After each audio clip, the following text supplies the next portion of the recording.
The truth that no one in the community of preparers wants to acknowledge: 70% of those now calling themselves preparers will not survive even the first month when everything truly collapses. I am not talking about those who have stored nothing. It concerns people whose garages are full of frozen food, emergency evacuation bags ready at every exit, and enough ammunition to supply a small army. These are dedicated preparers who spent thousands of dollars and hundreds of hours preparing, yet will still fail. Why? Because they were preparing for the wrong things. My name is Zach, and I've been preparing since 2012. During this time, I made nearly every possible mistake. I spent money on gear I didn't need and learned hard lessons that completely changed my approach to preparation. What I am about to share with you is not a theory from some YouTube expert who has never tested anything. This is the result of real experience, communication with people who have endured true long-term disasters, and research that will likely make you rethink your entire preparation strategy. Stay with me until the end of this video because I am going to show you 5 critically important reasons why most preparers fail in the first 30 days, and more importantly, what you need to do differently starting today. Do you know that feeling when you are very hungry, become irritable, and can't concentrate? Multiply this by 10 and stretch it over several days. This is the reality of acute stress in survival conditions. But here is where it gets even worse. After the initial adrenaline fades, usually on the 4th or 5th day, that's when the psychological pressure starts to weigh down. Isolation begins to torment you. Uncertainty becomes suffocating. You start to doubt every decision. Did I stay in place when I should have evacuated? Should I restrict my supplies more strictly? What if this lasts 6 months instead of 6 weeks? And here's the thing, even if you have everything you need, if your mind breaks, you've lost. I learned this back in 2016 when I conducted my first real survival test. I decided to live an entire week as if the electricity was turned off. No electricity except what I could generate. No water except what I had stored. No way out of the property. I thought I was ready. I had trained on weekends, but on the 3rd day, I felt like I was in a cage. It was not about physical discomfort. It was boredom, monotony, the feeling that I was trapped. I caught myself reaching for my phone dozens of times, even though I knew it was off. My brain was literally craving dopamine from checking notifications. That's when I realized that most of us are psychologically dependent on modern conveniences in ways we don't even realize. Survivors who last more than 30 days are not necessarily those with the most gear.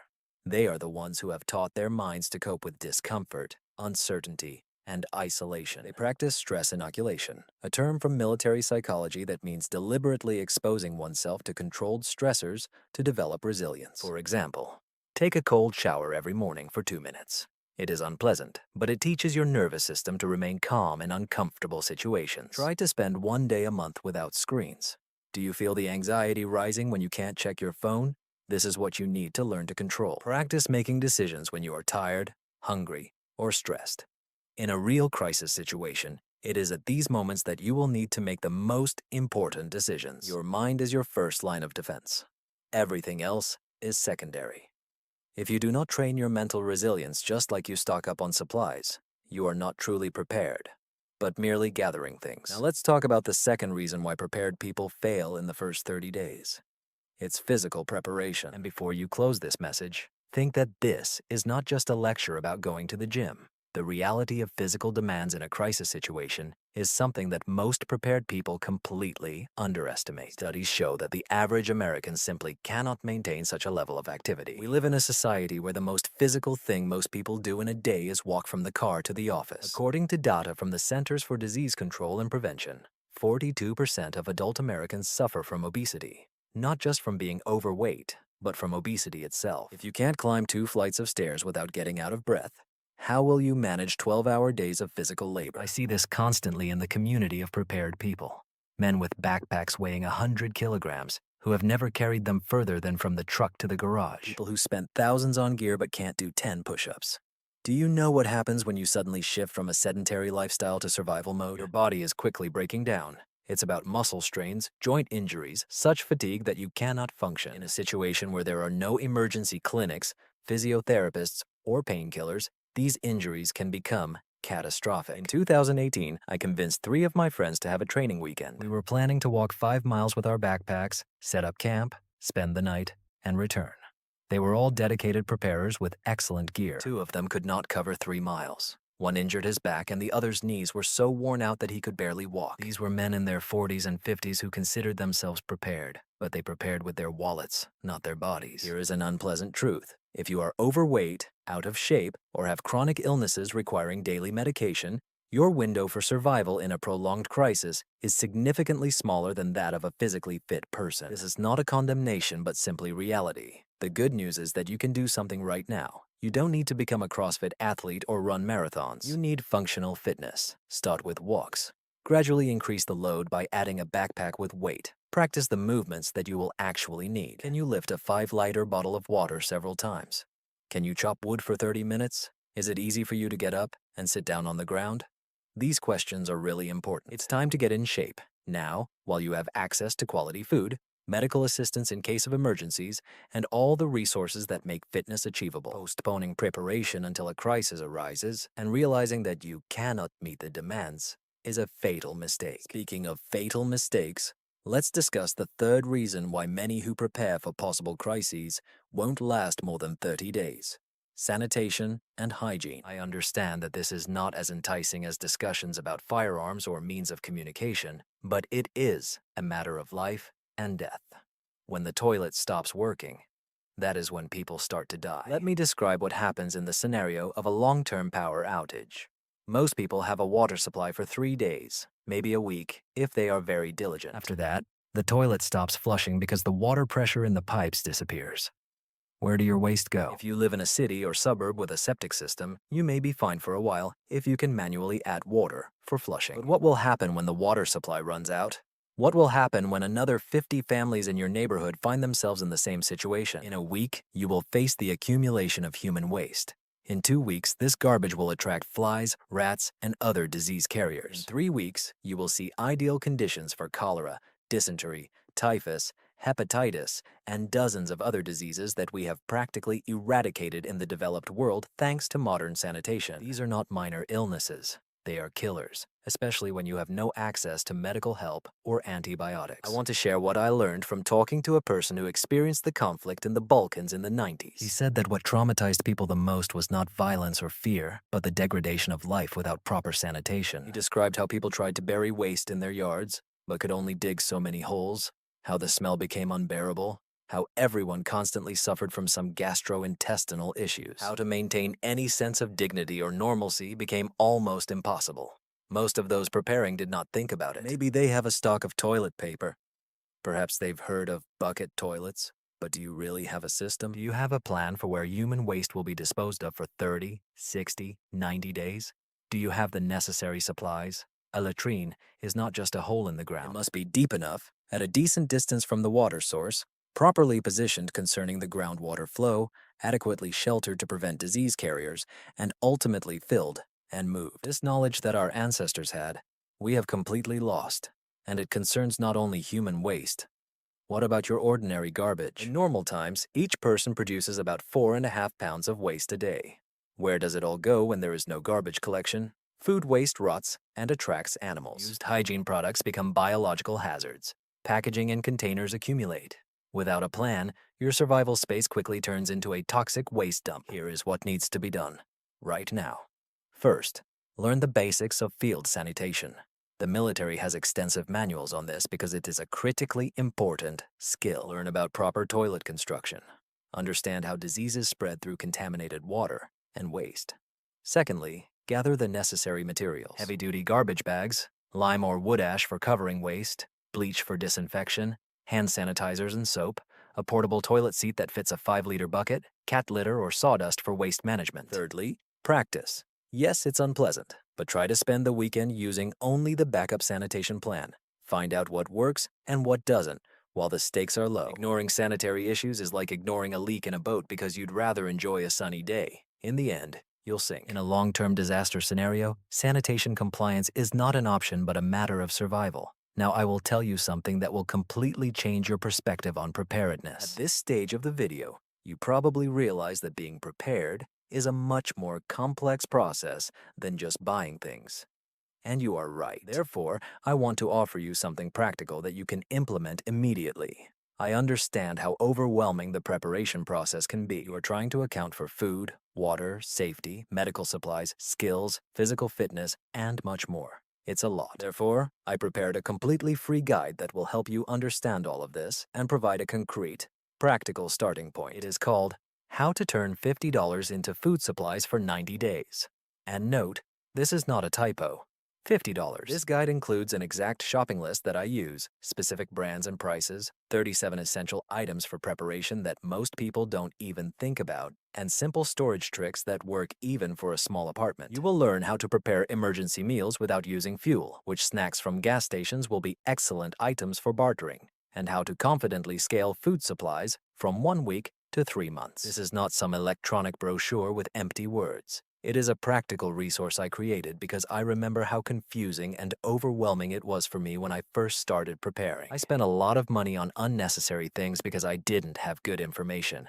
This guide is what I would have wanted at the very beginning, and it's completely free. No traps, no credit cards, just useful information that you can apply this weekend. Take her right now, and at least with the question of food, you will be fine while you sort out everything else. All right, let's continue, as we will touch on a topic that may slightly confuse you. The fourth reason why most prepared people fail in the first 30 days is operational security, or as we call it in the community. And it is here that many people put themselves in danger, even without realizing it. Imagine a situation. You have been preparing for several years. You take pride in what you have created. You have food supplies for a whole year, a water filtration system, backup power. You invested time, money, and effort to be prepared. And since you are passionate about it, you probably talked about it. Maybe you showed your brother-in-law your preparations. Perhaps you posted pictures of your supplies on social media. Maybe you mentioned to your neighbors that you were preparing. These things seem harmless, but that's not the case. Let me tell you what happens in the first week of a serious crisis. Grocery stores are emptied in a matter of hours. We saw this during the pandemic, and before that, during hurricanes. People panic and sweep everything off the shelves. On the third day, those who are unprepared begin to show despair. On the seventh day, this despair turns into something darker. And who will they remember? The one who bragged about their supplies, the family that posted a photo of their pantry on Instagram, the neighbor who claimed to be ready for anything. You have actually drawn a target on your back. You pointed out to the desperate people where the resources are. And desperate people are capable of anything. I am not trying to scare you. This is the documented reality of every major disaster. New Orleans after Hurricane Katrina, Bosnia in the 90s, Venezuela during the collapse, Argentina during the economic crisis. The situation is always the same. Those who advertised their readiness became targets.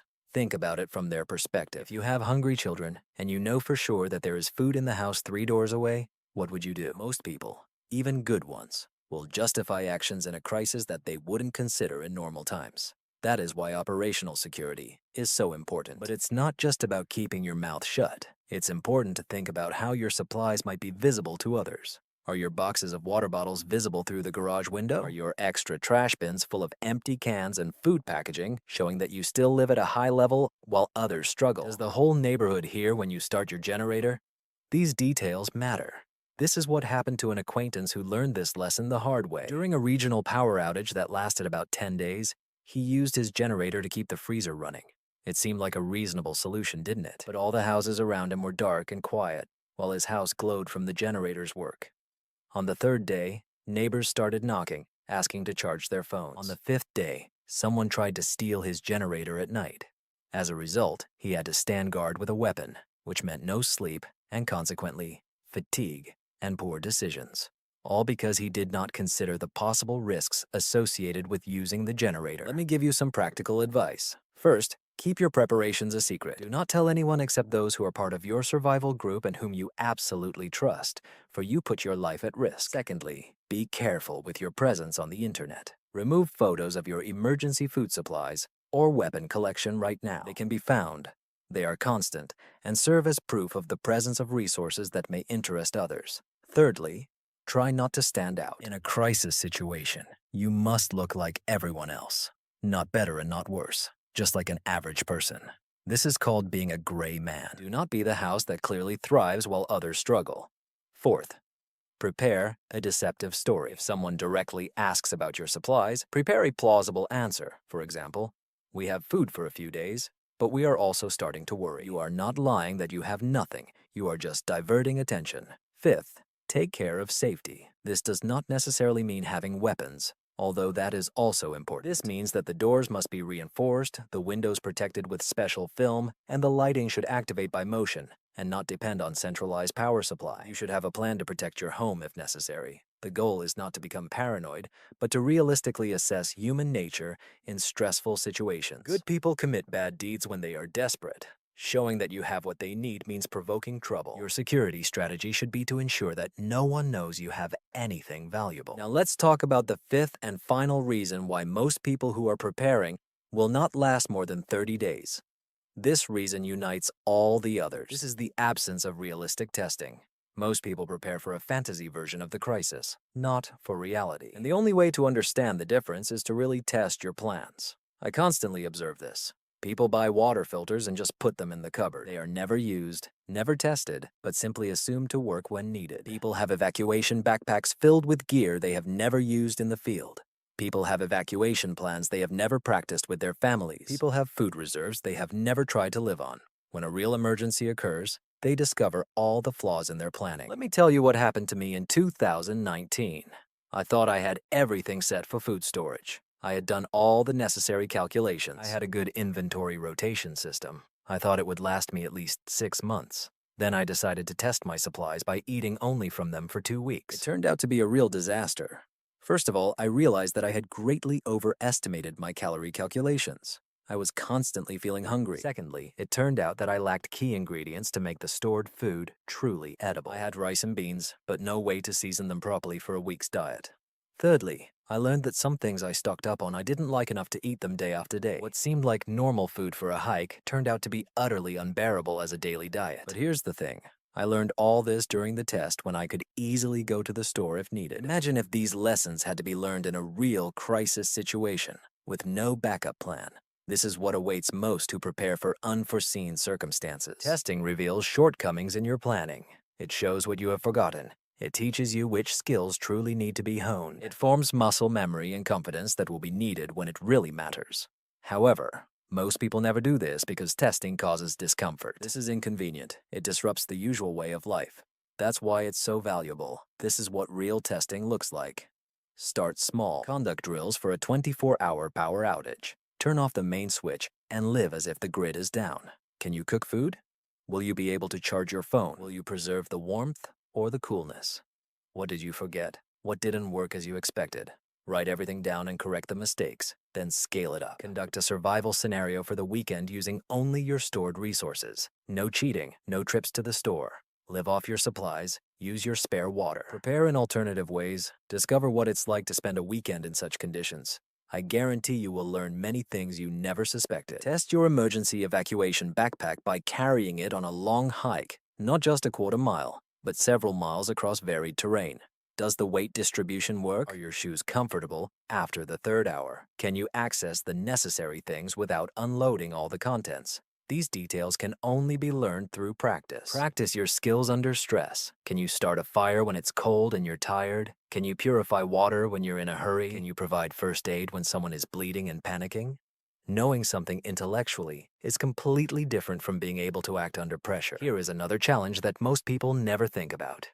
Conduct communication drills with your family. You are at work, your spouse is at home, and the children are at school. A serious emergency has occurred. Can you communicate with each other? Do you have backup ways to connect if mobile phones are not working? Do you know the meeting place that everyone knows? Have you actually practiced it, or is it just a conversation you once had? People who survive more than 30 days are not those with the most expensive gear. They are the ones who have repeatedly tested their plans and skills. They learned what works and what doesn't based on real experience, not theory. They made their mistakes in practice when the stakes were low. They built true competence, not just confidence based on YouTube videos and purchased items. The test is the difference between accumulating gear and being prepared. This is the difference between having a plan and knowing that your plan works. It is the difference between hoping that everything will be fine and being confident in it because you have already gone through it. So, here is my challenge for you. Choose one aspect of your training this month and really test it. Not in your imagination, not by watching another video. Do it in practice. Experience this. Test the reality of what you are preparing for. Find the weak spots, fix them, and then test something else next month. Build true competence through repeated practice.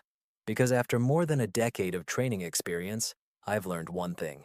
Equipment actually matters less than you think. Skills are more important than you think. Mental and physical preparation is the most crucial. Most people who train will not survive for 30 days, not because they lack supplies, but because they have not become the kind of person who can survive in such conditions. You can have a warehouse full of supplies, but if you break down psychologically from isolation and stress, it's the end for you. You may have the perfect plan, but if your body cannot cope with physical exertion, you're done for. You may have everything you need, but if you've told everyone around you, you're done for. You can have any equipment, but if you have never tested it, you really don't know if you are ready.